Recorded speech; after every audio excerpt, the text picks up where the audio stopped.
അപ്പൊ എന്റെ സ്വന്തം കുഞ്ഞുമക്കളെ, അപ്പൊ കോൾബി ചേട്ടൻ വൈകുന്നേരം വർക്ക് കഴിഞ്ഞു വന്നപ്പോ എന്റെ മക്കളെ കൊടലും കൂമ്പും കരിമ്പും എല്ലാം കൂടി വിശന്ന് വയ്യ വയറ്റിന്റെ ഉള്ളിൽ കിടന്ന് എന്തെങ്കിലും ഉണ്ടാക്കി കഴിച്ചേ പറ്റുള്ളൂ. അപ്പൊ കോൾബി ചേട്ടൻ അമ്മനോട് പറഞ്ഞു, അമ്മ ബ്രെഡ് മേടിച്ചിട്ടുണ്ട്, എനിക്കൊരു സാധനം ഉണ്ടാക്കി തരുമെന്ന്. അപ്പൊ അമ്മ പറഞ്ഞു, നീ ഒരു കാര്യം ചെയ്, ഞാനൊരു സാധനം ഉണ്ടാക്കാൻ പറഞ്ഞുതരാം, ആ സാധനം അങ്ങാട് കാച്ചിക്കോന്ന് പറഞ്ഞു. പച്ച ബ്രെഡ് എന്ന് പറഞ്ഞു കഴിഞ്ഞാൽ എന്റെ കുഞ്ഞുമക്കളൊക്കെ കഴിച്ചിട്ടുണ്ടാവും, നല്ല ടേസ്റ്റ് ആണ്. മറ്റേ ബ്രെഡിനെ മുറിച്ച് കിട്ടുന്ന ബ്രെഡിനെക്കാളും ടേസ്റ്റ് ആണ് പച്ച ബ്രെഡ്.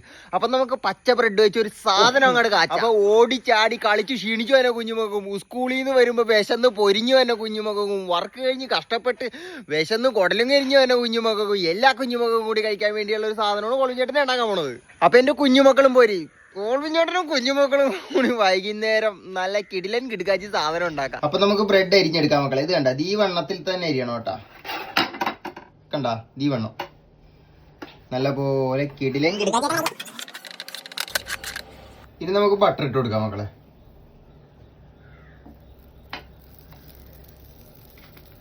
ഇനി നമുക്കൊരു ബ്രെഡ് എടുത്തേച്ചും ആ ബട്ടറിലൊക്കെ ഇങ്ങനെ പെരട്ടി വെച്ച് ഇങ്ങനെ വെച്ചങ്ങോട്ട് കൊടുക്കാം.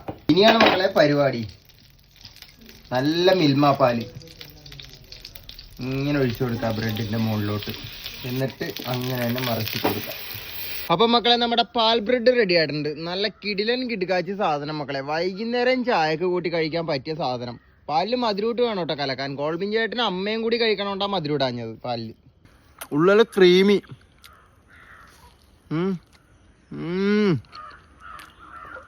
അടിപൊളിയാണ്. എന്റെ മക്കളൊക്കെ ഒന്ന് ടെസ്റ്റ് ചെയ്യണം കേട്ടാ.